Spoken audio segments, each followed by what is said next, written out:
Punta nga pala kami ngayon sa Alisan. Tara, samahan nyo ko sa aming biyahe. At magandang umaga mga master. Dalawang van nga pala kami dito maglalakbay papunta sa Alisan mga master. Sinasakay na ang aming mga bisikleta. At grabe yung sasakyan namin, Mercedes-Benz pa. Ito nga pala yung tropa kong mga tsikwa mga master. Malalakas at mga may edad na. Saka sa pagbibisikleta mga master, hindi naman basihan ang edad kundi ensayo talaga. Dito ang aming starting point sa may bungad talaga.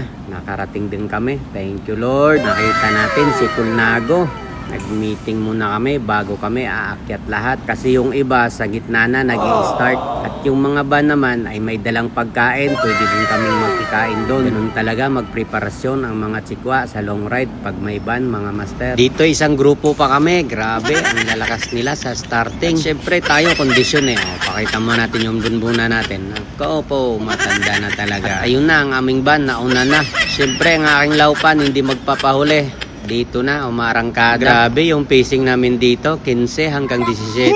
Grabe naman yan. Maawa ka naman, laupan. At ang aking laupan ay naubos at ako'y nauna ng konti kasi mang-snack pa ako doon sa may kakain lang tayo doon sa van ng ating sinasakyan. Grabe naman, ang ganda naman ng lugar na ito. Hindi ka talaga magsasawa. Kahit ba ilang balik-balik mo dito, di ka talaga magsasawang tignan yung view. Pagod ka man, nakaka-relax din sa mata. O, tingnan mo ba naman yung view? Ay, Diyos ko po, Ruday, napakaganda ng Kanawin. Nga palang tulay na ito ay nasa bundok, kalagitnaan ng bundok. Grabe, ganito kayaman yung Taiwan. May tulay sa ibabaw ng bundok. Grabe naman yan. Siyempre, tayo nasa kalagitnaan ng bundok. Nag-video muna kasama ang sarili. Napakaganda talagang tanawin dito. At dito nga'y nakita ko na si Laupan sa aking likuran. Ayun o, nakita ko na. Laupan, bilisan mo at ikaw na'y magtrangkulay. Dito'y nakasabay na naman kami. Grabe. Sabi niya, pagod na ako.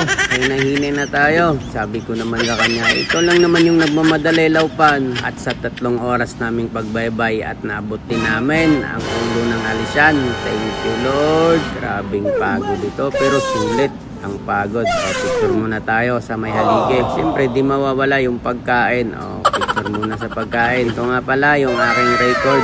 Grabe naman yan. Nakapalaspag-laspag na lang yun. At least mamaya busog naman tayo sa may pagkain. Ako'y mag-video muna sa aking tanawin. Grabe, napakaganda talaga. Bawat rides pala ay may video at may content tayo. Para sa pagtanda natin ay may souvenir tayong titignan. Ito nga pala yung mga bisikleta namin. Grabe, napakaganda ng mga bisikleta namin dito. At syempre natapos rin ang aming rides. Hindi kumpleto kung wala ang aming pagkain. Ito nga pala kami kumakain sa bandang ito. Napakasarap ng pagkain dito. At habang kumakain ka, pinagmamasdan mo itong bundok na ito. Dito ay napansin ko yung bundok. Parang may mukha ng tao. Ayun o, parang mukha talaga ng tao. At syempre, tapos na ang aming mga adventure. Kami uuwi na. Salamat sa panonood.